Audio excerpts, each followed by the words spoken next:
Welcome to the JAMODI Podcast. We are all surrounded by amazing coaches and leaders. So let's get an inside look at not just what they do, but how they do what they do. After all, becoming the best versions of ourselves is JAMODI, just a matter of doing it. Coaches and athletic directors, our sponsor Scoreboard Media has an incredible opportunity for your school. Right now, they're giving away 2 large LED video scoreboards, $152,000 value per school, to 32 select high schools across the country. Scoreboard Media pays for the boards, the software racks, and iPad controllers, as well as the delivery and installation. On top of that, they'll run the entire advertising program, generating a significant revenue sharing opportunity for the school. Since 2021, Scoreboard Media has been helping high schools upgrade their gyms and execute professional sponsorship programs. Not every school qualifies, and they're signing up new schools every week. So inventory is moving fast, and the install calendar is filling up for the summer. If you're interested, reach out to Scoreboard Media founder Charlie Megan at charlie@scoreboardmedia.com to set up a call and see if there's a fit. I think we have danced around that buzzword culture a little bit. Culture that your head coach has created and the culture that you create with your programs. I like to think of it a little bit more like standards. It was Stan Leach that talked about he just can't stand the word culture. And he says if he's ever interviewing a football coach or anybody and he walks in and says, we're going to change the culture, he just leans back and rolls his eyes. But he also talked about how important it is of the systems like you talked about how we're going to put in place. How does culture drive the performance of your program? I think it's a cliche word, like you said, but I think it's so true. It's so real. Culture is how you live is kind of the way I think about it as a coach, for sure. How do you want your program to operate on a daily basis? When someone comes to your practice and just sits up top and you don't know that they're there and they're observing how how you coach, how you interact with your players, how your players play the game, managers, support staff, like just what's the vibe? I think, we're always being evaluated, especially in this industry, but no matter what you do, you're always being evaluated. So for us, I think the culture it's a feeling you get when you hang out with our team and our coaches and our program. We want you to walk away thinking, man, these guys love each other. I mean, it's obvious, like they care about each other. They're not just out here playing basketball. Like they really genuinely have deep relationships. They tell each other they love them. They mean it. And you can tell by the way that they live and act. You and I played around the same time. When did you play in college? So I finished up 2003 at Lebanon Valley. Yeah, we're the same age. I asked that question because I don't feel like it was always that way. Like with my Baylor team, especially the first 3 years with Dave Bliss, I can't remember a time where we talked about caring about each other, where he addressed anything in that way. And then Coach Drew was different. He did talk about that. And I think he had to with us. We only had 6 scholarship players. We weren't going to be very good. It was after the whole tragedy scandal thing. Right. But he's continued that on. At what point did that become more of normal? And maybe you had a coach like that in college that did talk about building that type of team and culture without using the word culture. When did that shift happen? Yeah, I would love to know the answer. I don't have an answer, but I do agree with you on the shift. I do think that it's something where, it might be, I can't think of an analogy, but like there's things that are just talked about enough. And then all of a sudden, enough people are saying things, oh, this must be the better way to do it. I know that Pete Carroll clip is going around about different types of leadership. I think that's a great analogy you're talking about, but it's like there's different ways to do it. And even now there still is. You can win different ways. But what I always personally come back to is this is just me. And, you have your own, but like, why do we coach? And what we really like, coaching doesn't define me really. My faith, like I told you, my faith, my family. I mean, that's really what I value the most. I care about, I love this game. So I think if that's how you go about this whole journey as a coach, I think that's where, you lean into the things we were just talking about. That's what you want people to think about you. They want you to see a light, feel like something's different. Like, what is it about these guys? I love that. Joe Ehrmann, in his book, Inside Out Coaching, really goes into us the idea that we have to define our why. We need to know why we're coaching.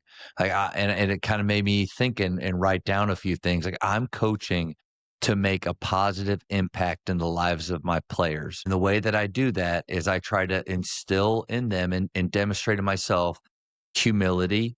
I'm so proud of how humble I am.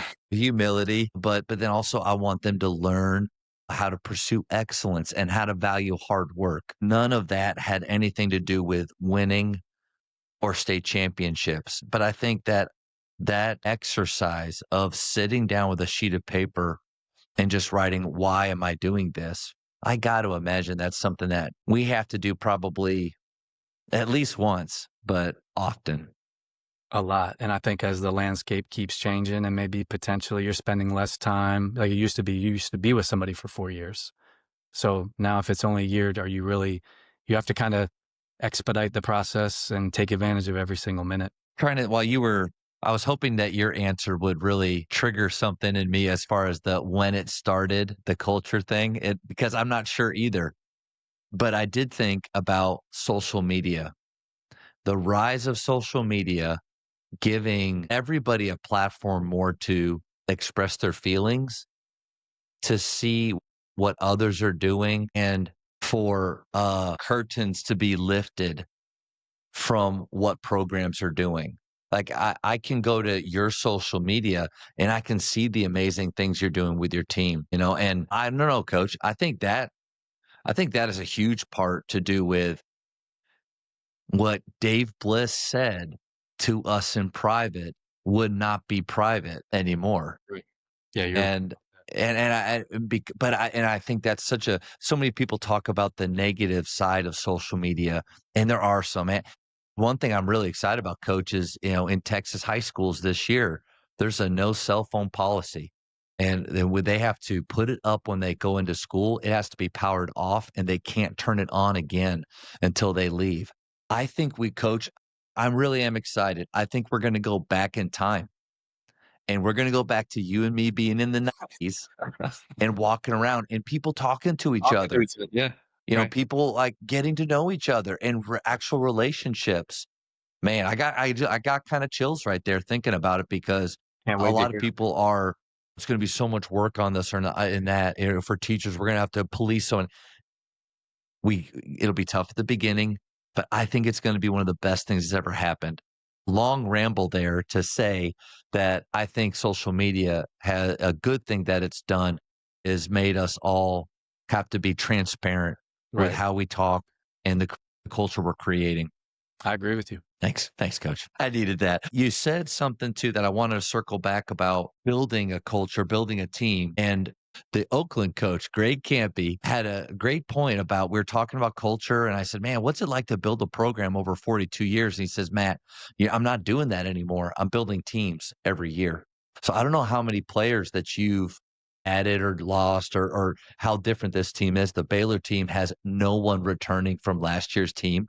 So when you've got that summer with the guys together and you're trying to build culture, is it more difficult now than before? Or what's that like?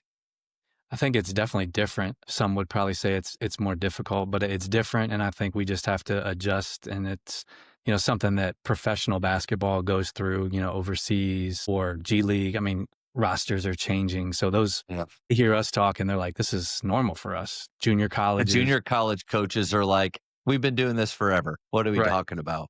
But I do think for us, that have maybe been in this other world a different way, it's a new skill set that we have to, we talk about getting better. I think I personally have tried to challenge my own, maybe things I say or things I think about. Hey, it's just you're going to have to learn a new way to do it, and you're going to have to be more intentional for sure, because you just have less time with them. But I still think authenticity is if you try to like come up with some magic, experience or quick conversation that you're not, it doesn't fit you or it's not your identity. I mean, you're really spinning your wheels with that too. So I think it's still more of the same. What do you want? What are you trying to do? And then find the best way to do it as quickly as possible. Got to imagine with just a shortened timeline to do all the things that you have to do now. I think